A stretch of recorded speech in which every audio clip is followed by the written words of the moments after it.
Dito sa Papa Dudut Stories, ikaw ay hindi nag-iisa.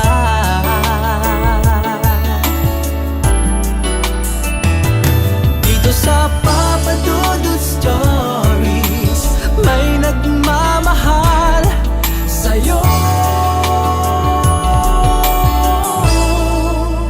Papa Dudut Stories, Papa Dudut Stories,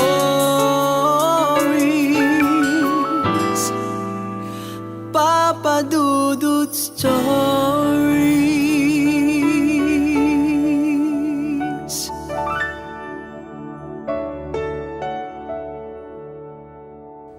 Magandang araw sa inyo mga ka-YouTube, si Papa Dudut po ito, inviting you all to please like, share, and subscribe sa aking YouTube channel. Huwag kalimutan na pindutin ang notification bell para updated kayo sa mga posts ni Papa Dudut.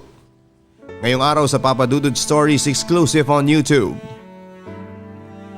Dear Papa Dudut, isang magandang araw sa inyo at sa mga taga-pakinig.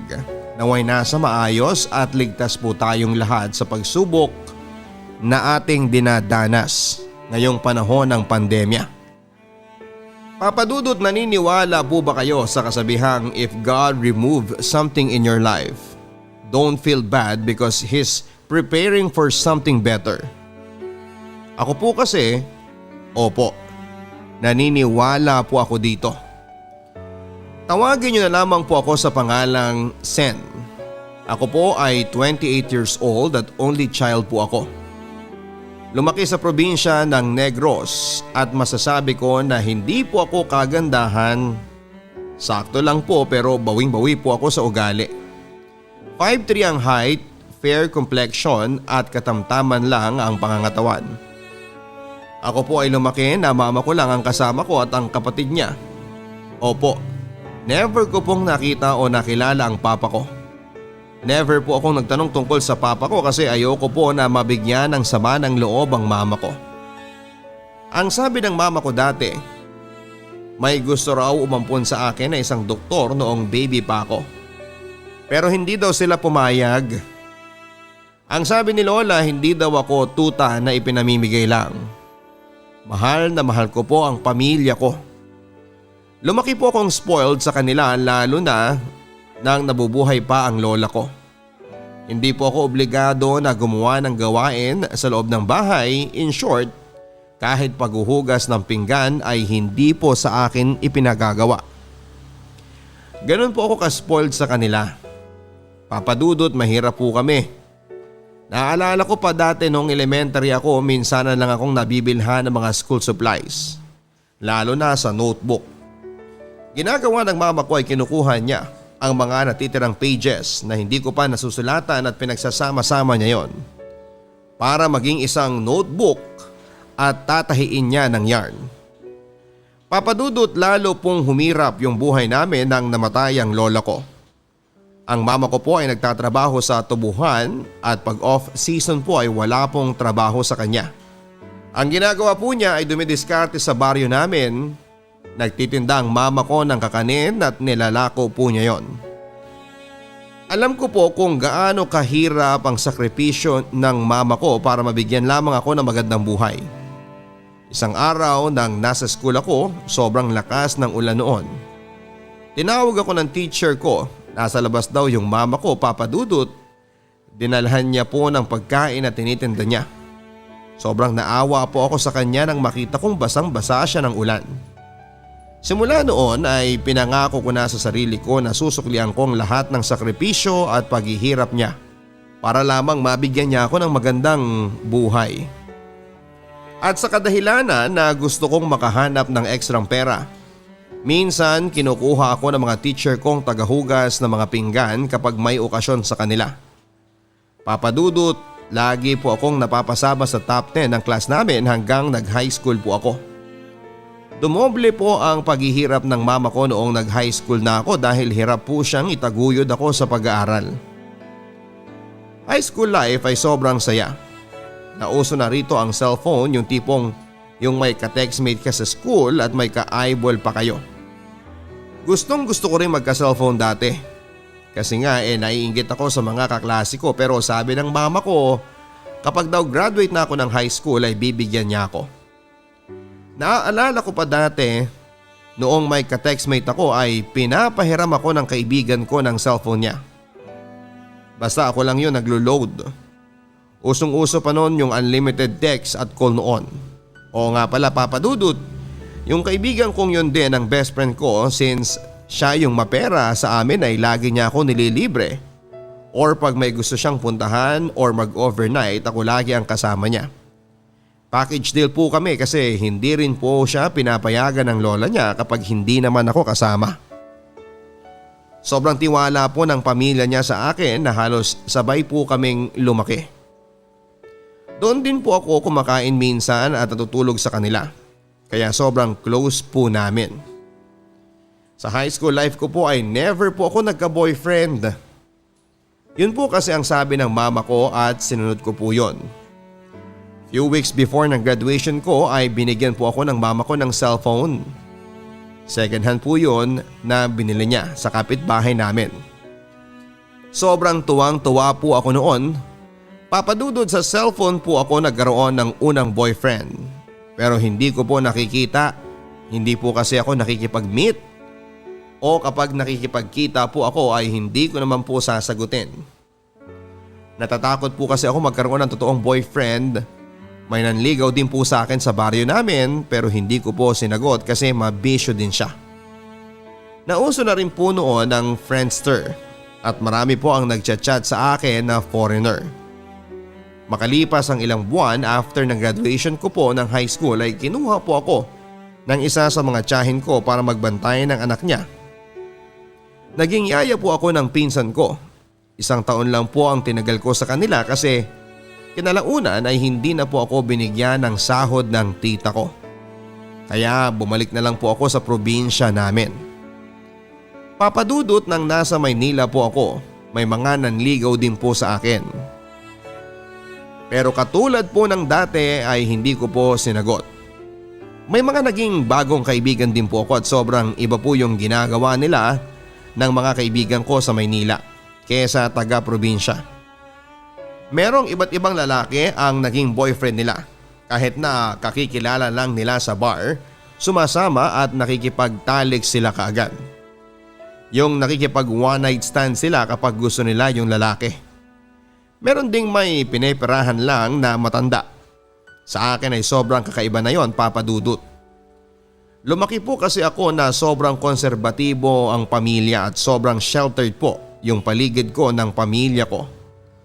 Hindi rin ako napasama sa mga kaibigan na mga bad influence sa akin. Kaya nang dumating ako ng Maynila ay sobrang nanibago po ako. Don't get me wrong, Papa Dudut. Mababait po ang mga kaibigan ko. Hindi lang po ako nakikisali when it comes sa mga bisyo nila. Meron pong nakikipag-chat sila sa mga foreigner at humihingi ng pera. Or minsan nakikipaglaro sila when it comes to relationship nila with their boyfriends. Yung tipong paiba-iba ng boyfriend kapag naboboard na sila ay nakikipaghiwalay kaagad at hahanap ng panibago. After a few months nang bumalik ako sa probinsya namin ay humanap po agad ako ng trabaho. Pero sa kasamaang palad, Papa Dudut, bumagsak po ako sa medical. Papa Dudut, nagkasakit po ako sa baga kaya nagamot po ako ng 6 na buwan. Sobrang na-depress po ako at nahihiyang lumabas. Yung mama ko yung nagbibigay ng inspiration sa akin na malalampasan ko ang pagsubok na yon. Makalipas ang 1 taon, Papa Dudut, ay nagbakasakali po ulit ako na mag-apply bilang cashier sa isang grocery store sa bayan sa amin. At sa awa ng Diyos ay naipasa ko po lahat ng requirements at medical ko.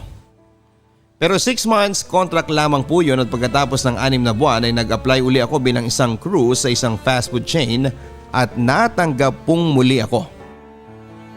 Papadudod sa pagtatrabaho ko pong yon ay nakapag-ipon po ako ng pera na pambili ng cellphone. Yung tipong may camera na siya at makakapag-Facebook ka na. Noong time na yon I was 20 years old already. Naisip ko siguro na it's time na to have a boyfriend. Usong-uso na yung Facebook and one time habang nag-i-scroll ako ng timeline sa Facebook ko, may isang ad ng dating site na lumabas. And I decided to join on that dating site. Merong Pinoy and foreigner. Sa dating site na yon ay pwede ka nang pumili ng malapit lang sa area mo. And I choose that, but after a few months ay waiting pa rin ako. I decided to change the location on my profile and put anywhere. It means pwede ka nang makipag-chat kahit na nasa malayo ang area mo. At doon ay maraming nag-chat na mga foreigners. Merong okay at mababait kausap. At hindi rin maiiwasan ang mga bastos. Papadudot, meron po akong nakaka-chat na Amerikano, sobrang consistent niya sa pag-chat sa akin. Itago na lang natin siya sa pangalang Marco. 40 years old, may anak at annulled na raw ang kasal nila ng asawa niya. Opo, tama po ang narinig ninyo. Annulled na. Nagkaroon kasi siya ng asawang Pinay at hiwalay na sila at sa bata na lang daw ang connection nila. At gusto raw niya na makita ako at maging girlfriend niya. Sobra po akong kinabahan noon, Papa Dudut. Alam po yun ng mama ko ang tungkol doon at ayaw niya po ang sitwasyon na yon. Hindi dahil may anak na kundi may asawa na dati na Pinay. Baka daw kung ano ang gawin sa akin sa huli. And to cut the story short ay nagkita po kami ni Marco. Pumunta po siya sa bahay namin, pinakilala ko siya sa family ko at tanggap po siya ng tito ko. Pero yung mama ko ay masaya naman pero ramdam ko ang pag-aalinlangan niya. Papadudot, siya po ang naging first real boyfriend ko. Yung tipong nakasama ko talaga. Sobrang maalaga po niya sa akin at malambing. Sobrang nahulog po yung loob ko sa kanya, Papa Dudut, na fall talaga ako sa kanya. Sa sobrang pagmamahal ko po ay binigay ko kay Marco ang aking pagkababae. Pagkatapos niyang mag-propose sa akin. Yes po, nag-propose po siya before po siyang bumalik sa Amerika at sobrang saya ko po ng araw na yon. Nag-yes po ako sa kanya kahit walang singsing nang nag-propose siya. Bibigyan daw po niya ako ng singsing pagbalik niya ng Pilipinas kasi unexpected yung proposal niya. That night before Marco left, binigyan niya po ako ng phone at yun daw po yung gagamitin ko to communicate with him. Pagkatapos niyang ibigay ang cellphone, after an hour someone messaged him and I miss you. I asked him who was it and he replied na it was a wrong send. Since I love him and I trust him ay naniwala po ako. Pinagkibit balikat ko na lamang po yun, Papa Dudut. Sobrang nalungkot po ako ng araw na nagbalik na ng US si Marco. Pero babalik daw siya after 2 months. After a few weeks pagbalik niya ng Amerika ay bigla po siyang nagbago. Palagi po siyang busy at minsan ay hindi na siya nagchat-chat ng 3 days. Ramdam ko po yung pagka-call niya sa akin at tinatanong ko po siya kung may problema ba pero sagot niya ay pagod lang daw siya sa trabaho niya. Papadudot, alam kong may pagbabago sa relasyon namin. Ramdam ko po yon, ika nga girl's instinct. I decided to explore the phone na binigay niya. It happened na yung account niya sa Facebook ay nandun pa rin nakalagin. Nakita ko yung mga conversation niya at nakikipag-flirt siya sa iba't ibang babae. Sobrang sakit ng naramdaman kong yon. Merong message sa isang American girl na ako yung pinag-uusapan nila kung nakuha na raw niya ako. Papadudot, ang pinakamasakit ay nalaman ko na pinagpustahan lamang nila ako ng babaeng yon, ng mga kaibigan niya at nalaman ko the night before he left sa Pilipinas ay nagstay pa pala siya ng 3 days sa Manila para makipag-sex sa mga babaeng bayaran sa bar. May nakaserve na pala sa kanya na babae doon dahil kaibigan niya ang may-ari ng bar. Routine na niya pala yon every time na pumupunta siya ng Pilipinas at mag-visit sa anak niya. Kinumpronta ko siya at sobrang nagalit siya sa akin. Wala daw akong karapatan na buksan ang Facebook niya at sobrang galit daw siya at hindi niya ako kinausap ng ilang araw. Every time na nagme-message ako sa kanya hindi na siya nagre-reply. Pag nagkakausap naman kami palaging galit na po siya. Palagi na po kaming nag-aaway noon, Papa Dudut. Dinideny po niya ang lahat ng mga na-discover ko at hindi raw totoo yon. Isang araw ay nag-message siya sa akin at nakikipaghiwalay na po siya. Mahal na mahal ko po siya, Papa Dudut, at kahit na ganon yung nalaman ko na niloloko niya ako ay ayaw ko pong mawala pa rin siya sa akin. Sobrang immature ko daw sa relasyon namin at napapagod na raw siya sa ugali ko. Wala daw po akong tiwala sa kanya. Opo, ako po yung sinisisi niya sa paghihiwalay namin. Papa Dudut, I came to the point na I'm willing to change myself para lamang sa kanya to please him, just to win him back. Pero wala eh. Ayaw na po niya. Isang umaga ay nagulat ako nang may nag-message sa akin na galing sa isang unknown number, galing pala kay Marco yon. Nasa Pilipinas na pala siya at gusto niya akong makita at pag-usapan daw namin ang tungkol muli sa amin. Walang pag-aalinlangan na pumunta ako sa lugar kung saan siya nag-i-stay. Sobra ko po siyang na-miss, Papa Dudut, at doon ay naging marupok pong muli ako. May nangyari pong muli sa amin. Hindi ko na po inisip ang nakaraan at ang mga panlolokong ginawa niya. Mahal ko po talaga si Marco. Papa Dudut, naging maayos po ang pag-uusap namin at napagdesisyonan namin na magbalikan na kami. Mahal ko po si Marco, pero when it comes to trust ay sobrang labo na po talaga. Namang hinala po ako sa lahat ng ginagawa niya, sinasabi niya. Nawalan po talaga ako ng tiwala sa kanya. Nung araw na nagkita kami ay sobrang busy niya sa phone niya. Panay tunog ng phone niya at tinatanong ko kung sino ang nagme-message sa kanya. Anak daw niya, magkikita raw sila sa isang mall. Naging paranoid muli ako at nagpapaalam po ako kay Marco na uuwi na ako at siya daw ay pupunta na ng mall at paparating na raw ang anak niya. Papa Dudut, parang may nagtulak sa akin at dapat ay sundan ko siya at yun nga ang ginawa ko. Sinundan ko siya sa isang mall at oo nga pala, ang mall at ang lugar kung saan siya nag-i-stay ay walking distance lang. Pagdating doon, pumunta siya sa isang restaurant na parang may hinihintay. At ako naman ay nagtago sa isang stall sa second floor kung saan ay tanaw na tanaw ko sa ground floor ng mall si Marco. Papa Dudut, halos maiyak ako nang makita kong babae ang hinihintay niya. At hindi ang anak niya na halos maiyak ako nang makita ko yon. Hindi ko alam kung pupunta ako o hihintayin ko silang matapos kumain at kumprontahin. Pero nagpigil ako at naghintay po ako. At doon sa labas ng mall ay sinundan ko sila at sobrang nagulat siya nang tinawag ko ang pangalan niya. Pero yung babae tumakbo, natakot ata. Baka magskandalo kasi ako. Pero hindi ko po yun gagawin sa publiko.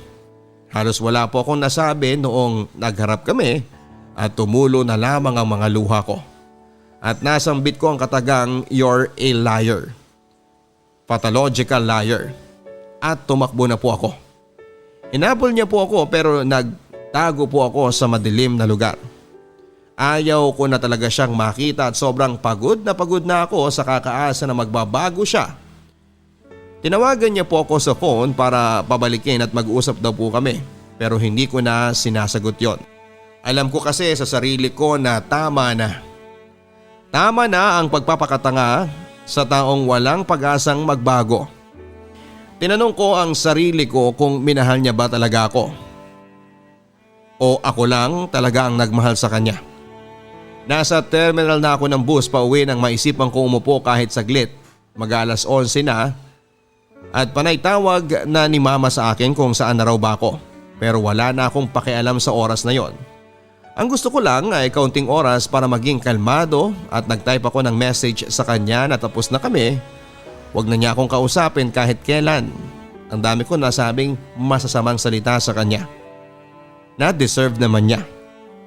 Kinabukasan ay nag-message yung babae sa akin na ano raw ba ako ni Marco. Ang sabi ko naman ay ex-girlfriend. Nalaman ko, Papa Dudut, na matagal na pala silang on and off relationship. For 10 years na pala sila na ganon. Ganon din pala ang babae, ang dami daw niyang nalaman tungkol kay Marco. Pero hindi niya kayang iwan kasi sobrang mahal din niya.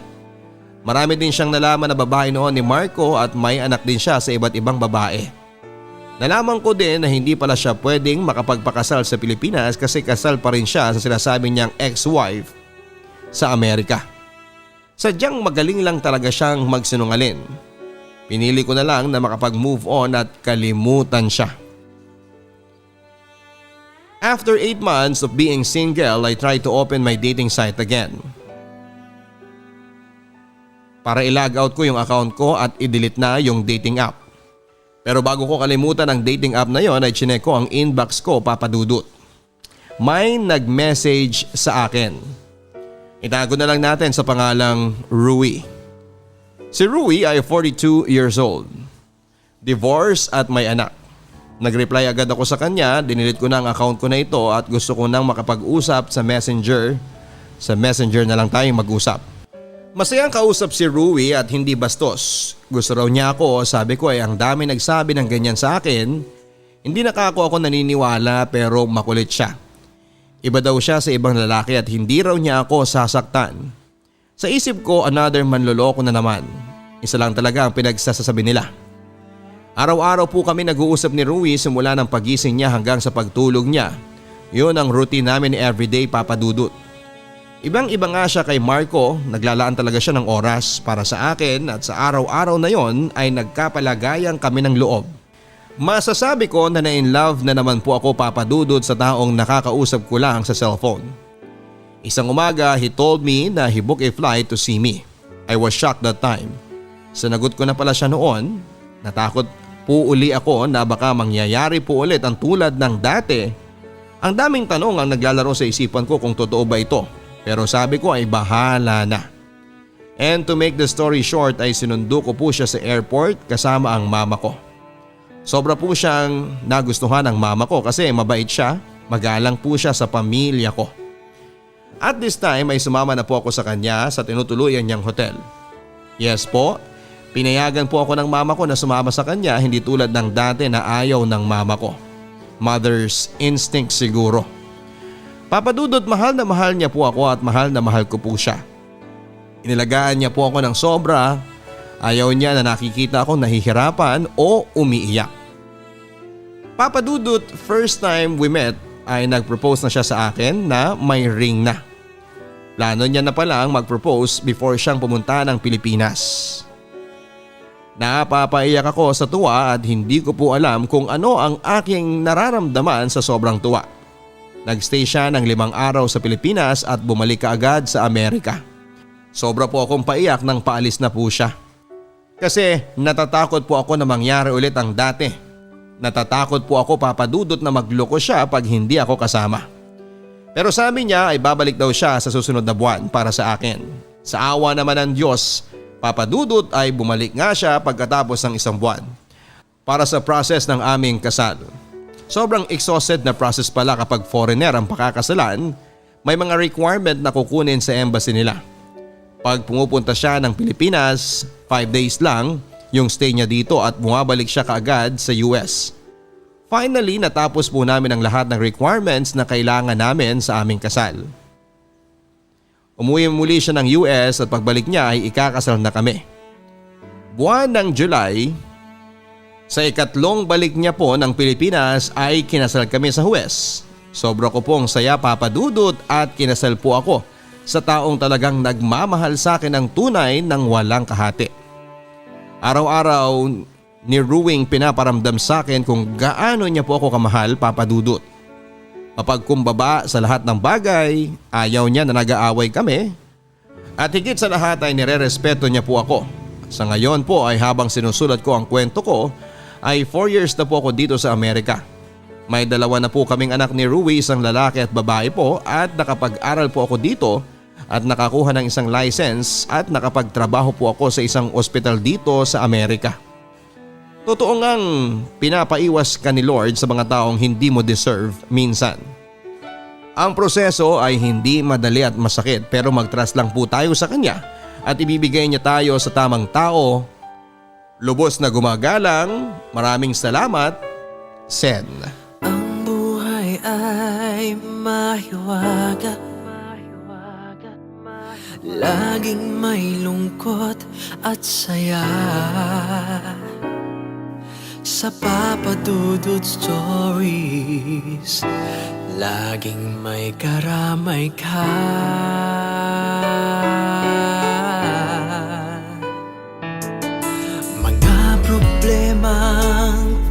bigat. Dito ay pakikinggan ka sa Papa Dudut Stories. Kami ay iyong kasama. Dito sa Papa Dudut Stories, ikaw ay hindi nag-iisa.